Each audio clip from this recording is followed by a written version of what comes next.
Oke, kawan-kawan semuanya, Assalamualaikum warahmatullahi wabarakatuh. Seperti biasa, gue balik lagi di channel YouTube ini ya.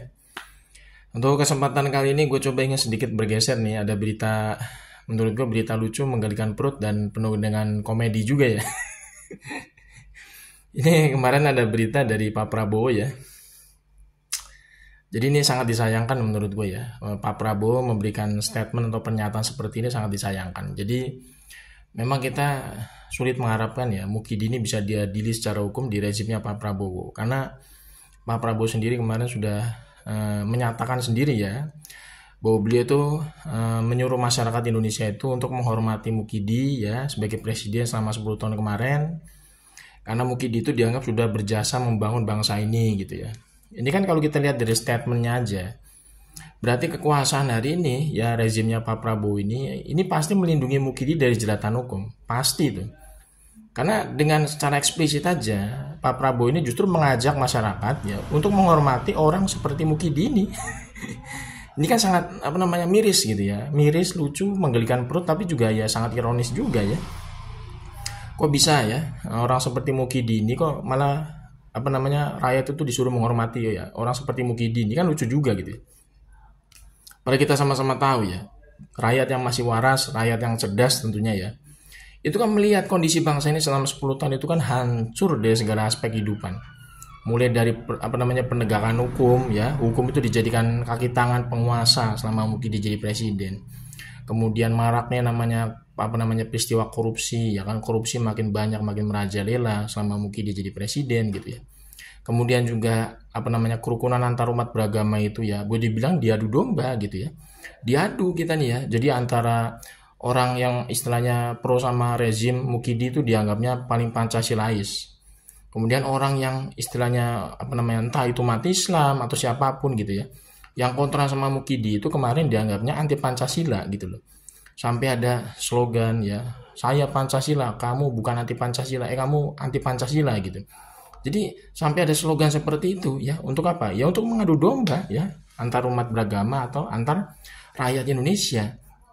Sampai yang munculnya namanya buzzer-buzzer tengik ya. Jadi Mukidi itu kan jelas-jelas ya selama kemarin jadi presiden itu memelihara buzzer bayaran. Seperti Denny Siregar ya, kemudian Abu Janda ya, kemudian Eko Kuntadi gitu ya. Dan buzzer-buzzer tengik lainnya lah ya, yang kita kenal selama ini memang kemarin menjadi pendukung Mukidi karena dibayar gitu ya di balik layar. Kemudian juga Mukidi ini sudah merusak yang namanya tatanan konstitusi kita sebagai bangsa dan negara, karena berbagai macam produk undang-undang itu jelas-jelas dirubah ya. Untuk apa? Untuk mengikuti keinginan dari penguasa waktu Mukidi jadi presiden. Contoh yang paling nyata itu adalah undang-undang pemilu yang kemarin akhirnya meloloskan si Beler itu menjadi wakil presiden saat ini. Undang-undang pemilu itu jelas ya, itu dirubah berdasarkan apa? Karena ada syahwat kekuasaan Mukidi untuk terus berkuasa gitu loh. Jadi Mukidi kemarin gagal untuk tiga periode. Tapi Mukidi ini nggak bisa nakal, ya nggak bisa nakal dia. Akhirnya dia apa? Meningkat apa namanya? Menitipkan kekuasaan berikutnya itu kepada anaknya si Beler ya, dengan syarat menjadi wakil presidennya Pak Prabowo, ya kan? Lewat apa? Lewat putusan MK nomor 90. Itu jelas kok ya. Triangle nepotisme ya. Jadi antara Mukidi, kemudian iparnya di MK yaitu Usman, dan si Beler itu sebagai ponakannya gitu ya. Itu triangle nepotisme yang menghancurkan bangsa ini lewat apa? Produk nepotisme ya. Perubahan undang-undang pemilu lewat putusan MK nomor 90. Yang harusnya si Beler itu tidak bisa mengikuti kontestan pemilu menjadi cawapres karena usianya di bawah 40 tahun, akhirnya bisa gitu ya. Karena undang-undangnya dirubah. Untuk apa? Untuk mengikuti keinginan si Mukidi kemarin selama masih berkuasa jadi presiden gitu loh. Jadi Mukidi ini apa namanya punya hasrat kekuasaan untuk apa? Menambah periodenya menjadi 3 periode menjadi presiden. Tapi karena ditolak oleh masyarakat, akhirnya apa? Akhirnya sekarang istilahnya kekuasaan itu tidak beralih kemana-mana, tapi beralih ke anaknya gitu ya. Lewat apa si Beler ini gitu loh saat ini. Jadi kalau kita lihat model kayak begini ya, ini kan rusak sekali Mukidi gitu ya. Tapi lucunya malah kita sebagai rakyat Indonesia itu disuruh menghormati orang seperti ini. Dan yang nyuruh rakyat Indonesia itu menghormati orang seperti Mukidi ini adalah presiden saat ini ya, Pak Prabowo. Ini menurut gue sangat ironis gitu ya.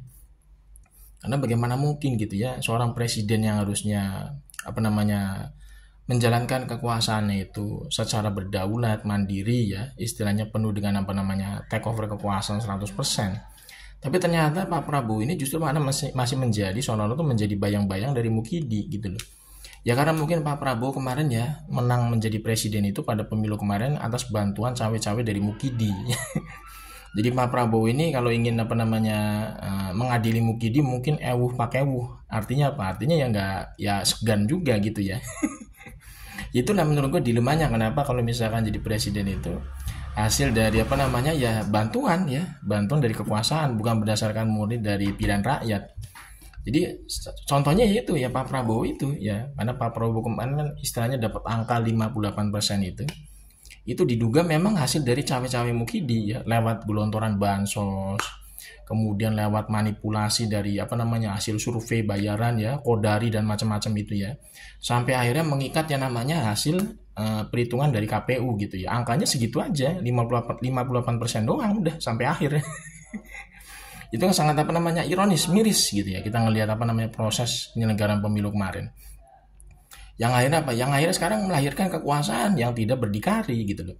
Jadi istilahnya kekuasaan hari ini itu ya pasti akan membalas budi atau membalas jasa Mukidi gitu ya. Jadi kita sulit mengharapkan ya apa namanya supremasi penegakan hukum di bangsa ini ya selama 5 tahun ke depan itu akan berjalan dengan baik ya karena kekuasaan hari ini itu ya boleh bilang dalam tanda kutip itu masih melindungi Mukidi dari jeratan hukum. Padahal kita sama-sama tahu ya banyak sekali kasus-kasus yang istilahnya bisa membawa Mukidi ini ke hotel Prodeo sebenarnya. Seperti kasus ijazah aspalnya Mukidi, ya kan kemudian kasus-kasus yang berkaitan dengan korupsi anak dan mantunya gitu ya. Itu kan sudah banyak dilaporkan juga ke KPK, tapi sampai detik ini memang tidak ada proses hukumnya. Ya karena kekuasaan hari ini itu masih melindungi Mukidi dan keluarganya gitu loh. Ya menurut gue memang sangat ironis gitu ya. Kalau misalkan yang jadi presiden itu adalah orang-orang yang tidak apa namanya berdikari berdaulat terhadap kekuasaan justru malah masih dikendalikan atau dilindungi oleh justru masih dikendalikan atau disetir oleh orang di balik layar gitu loh yang istilahnya kemarin sudah membantu dia menjadi presiden gitu loh.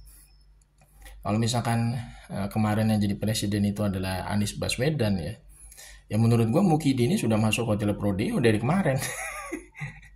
Tapi qadar Allah ya Anies tidak bisa menjadi presiden ya sekarang yang jadi presiden adalah rezim keberlanjutan ya menurut gue ya dibilang ya madesu ya masa depan suram Indonesia ini 5 tahun ke depan. Kalau kita ngelihat pernyataan dari Pak Prabowo sendiri sebagai presiden aja seperti itu gitu ya. Jadi orang yang bermasalah bukannya diadili justru malah minta dihormati gitu loh.